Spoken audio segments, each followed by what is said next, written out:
You have a favorite mug, not because it's the fanciest, but because it feels right in your hands. You start your day the same way, almost like a ritual, not out of laziness, but reverence.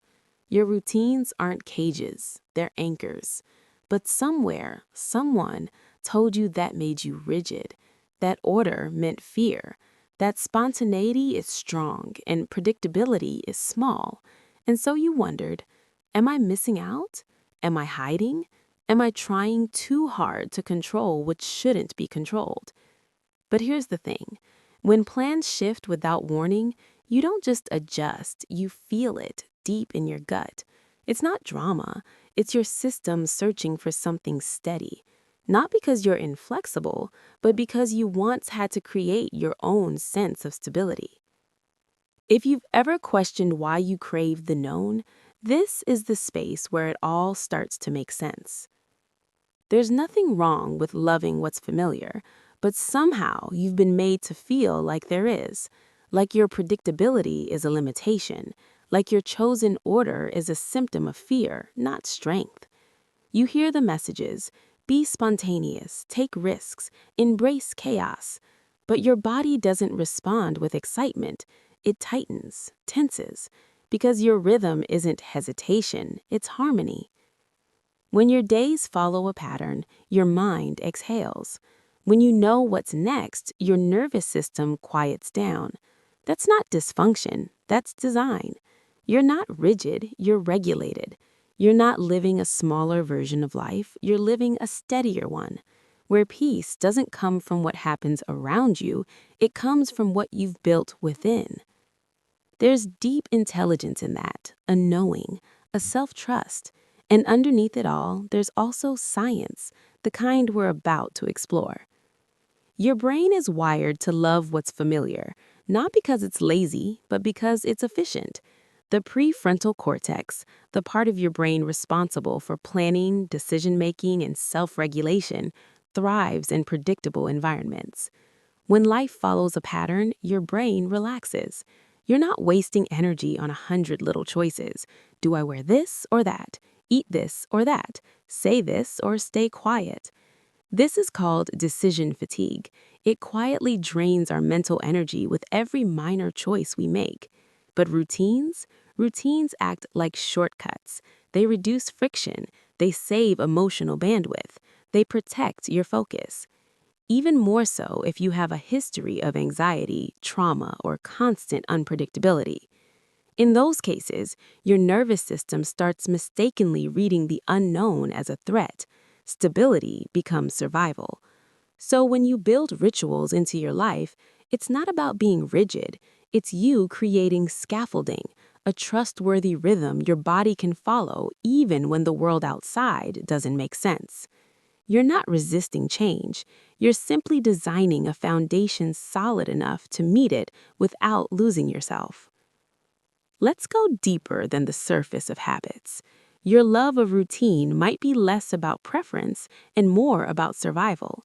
Maybe your early life was filled with unpredictability, moods that shifted without warning, people who loved you inconsistently. So, to protect yourself, you created little systems, small rituals that made you feel steady when nothing else was. Or maybe, in your family, love was tied to performance, being responsible, staying on schedule. So your routines became ways to earn worth, to be safe, to not be too much. What began as coping slowly turned into a framework, and now your daily patterns feel sacred. Journaling in the morning isn't just a habit, it's how you come home to yourself. Meal prepping isn't about food, it's about trust. But here's the catch. That same structure can become suffocating. Miss a step and panic sets in. That's the line between safety and pressure. Structure as a sanctuary or as a prison, where you land.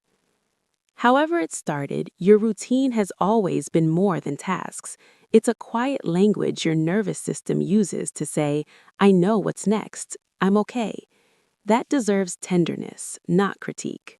You're not rigid, you're reverent. Your routine isn't a fear-fueled cage, it's a devotion. a quiet honoring of what your mind and body need to feel whole. You've learned what steadies you, what regulates your spirit. And that's not a flaw, it's wisdom. Think about it. Nature itself runs on rhythm. The moon cycles, the heartbeat, the shifting seasons. Repetition isn't resistance to life, it is life. And your routines? They're your way of syncing with something larger. In spiritual traditions, ritual wasn't seen as boring. It was grounding, sacred, a doorway into presence, a reaffirmation of safety. Every cup of tea at the same hour, every walk at twilight, these are small prayers in motion, not control, connection. So no, you're not dull for needing rhythm. You're simply fluent in the language of calm. And in a world addicted to noise, that's not just rare, that's powerful. Here's the twist no one talks about. Loving routine doesn't mean you're avoiding life.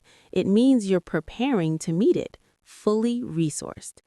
When your foundation is stable, your mind is clearer. And research backs it up. Lowering cognitive load creates space.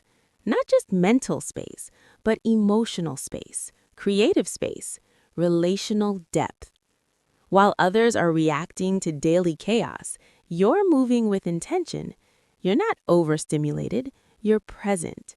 You're not shutting life out, you're simply choosing when to open the door. That's not small, that's sovereignty. It takes self-awareness to know the difference between chaos and novelty, to know that readiness doesn't always look like bravery. Sometimes it looks like routine. So no, your rituals don't make you less spontaneous. They give you the capacity for spontaneity. When your system is ready, when your energy is whole. That's not control. That's wisdom. Routine doesn't make you boring. It makes you attuned.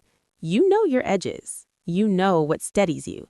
And that awareness, that's rare. You're not stuck. You're structured.